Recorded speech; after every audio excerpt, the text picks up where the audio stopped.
nama saya Deski Aulia Malika. Di sini saya akan menjelaskan tentang apa itu kearifan lokal. Kearifan lokal adalah pandangan hidup, ilmu pengetahuan, dan strategi kehidupan yang dikembangkan oleh masyarakat lokal untuk menjawab kebutuhan mereka. Kearifan lokal juga bisa diartikan sebagai berbagai nilai yang diciptakan, dikembangkan, dan dipertahankan sebagai identitas atau kepribadian. Kearifan lokal memiliki beberapa ciri, yaitu yang pertama, bersifat tradisional. Yang kedua, berakar pada nilai lokal. Yang ketiga, diwariskan secara turun-temurun. Yang keempat, berdasarkan pengalaman. Perkenalkan, nama saya Gita Mahendra Sani. Di sini saya akan menjelaskan makanan khas dari Banten. Yang pertama ada sate bandeng. Jika biasanya ikan bandeng dimasak dalam bentuk yang masih utuh, kali ini olahan ikan bandeng berbentuk sate lilit khas Bali loh. Sejarahnya sate bandeng menjadi makanan sultan dan sudah ada sejak 1522. Yang kedua ada raben. Konon makanan satu ini terinspirasi dari makanan khas Arab. Namanya sendiri terinspirasi dari kota Arab yang pernah disinggahi oleh Sultan Banten, yaitu Sultan Maulana, yakni kota Rabi. Ketiga ada sambal burok. Sambal burok merupakan salah satu sambal khas dari provinsi Banten. Terbilang beda dari sambal lainnya. Sambal ini terbuat dari cabai yang dicampur dengan kulit melinjo atau kulit buah tangkil yang sudah tua dan merah. Yang keempat ada ketan bintul. Ketan bintul adalah salah satu makanan yang memperkaya kebudayaan kuliner Banten dan menjadi bagian penting dari warisan kuliner tradisional daerah tersebut. Ketan bintul biasanya disajikan sebagai hidangan penutup atau cemilan tradisional. Halo, perkenalkan, nama saya Anissa Maulida. Di sini saya akan melanjutkan penjelasan dari Gita. Yang kelima, garam asem. Sama dengan ketan bintul, garam asem juga bisa ditemukan acara-acara khusus seperti perayaan adat maupun pernikahan. Garam asem merupakan masakan berkuah yang menggunakan bahan utama ikan sebagai bahan proteinnya. Yang keenam, sate bebek. Seperti namanya, hidangan ini menggunakan daging bebek sebagai bahan utama. Sate bebek biasanya disajikan dengan pelengkap seperti nasi putih, lontong, atau ketupat, serta bumbu kacang atau sambal khas Banten. Yang ketujuh, anggun lada.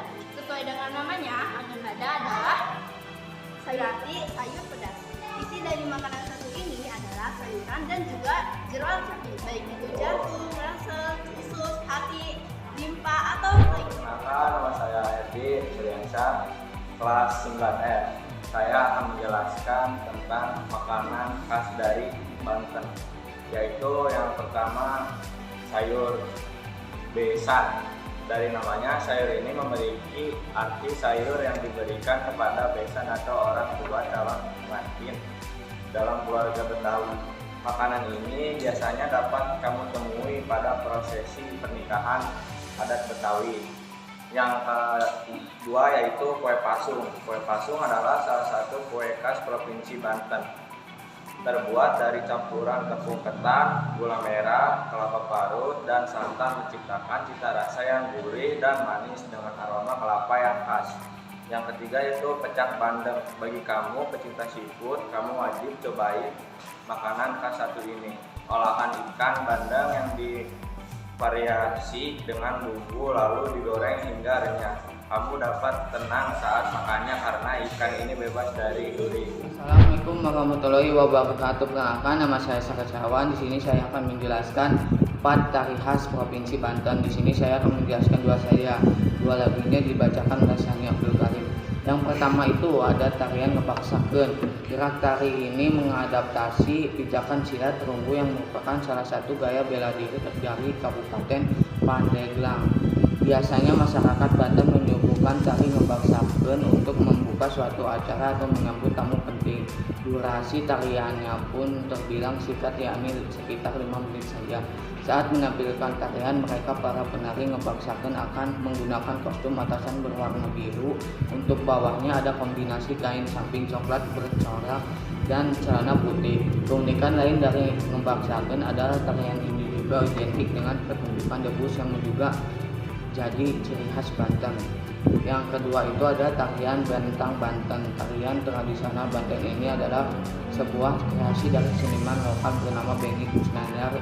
Tidak sendiri, Benny mengembangkan tarian ini bersama sang istri Wiwin Purwinarti. Di sisi lain, Lahirnya tarian ini juga menjadi wujud kepedulian Beni dan Isir sebagai seniman Banten yang ingin juga terus melestarikan adat dan Warahmatullahi wabarakatuh. Perkenalkan, nama saya Sani Abdul Karim. Saya akan melanjutkan penjelasan dari Saril dari nomor 3 ke 4. 3. Tari Maler Bedug Banten. Tari penuh semangat ini merupakan hasil pengembangan dari tari Rempak Bandung. Inovasi pada tari Maler Bedug terlihat pada pemakaian berbagai alat musik yang kental budaya Banten dan adanya penambahan gerak silat dulu. Tari ini juga termasuk tari penyambutan atau untuk membuka acara tertentu. Dalam pengertiannya, istilah rampak memiliki makna serempak, maka artinya Maler Bedug adalah sebuah tarian tradisional yang menggunakan bedug yang dipukul secara bersamaan atau serempak. 4. Tari Katuran. Katuran juga termasuk tarian selamat datang, tetapi lebih spesifik ke penyambutan orang asing yang berkunjung ke daerah Banten. Ini karena bertujuan untuk adanya tari Katuran adalah untuk menghormati dan mengajak orang asing yang berkunjung ke Banten untuk datang kembali ke sana. Dengan banyaknya tempat-tempat wisata bermunculan di Banten, tarian ini menjadi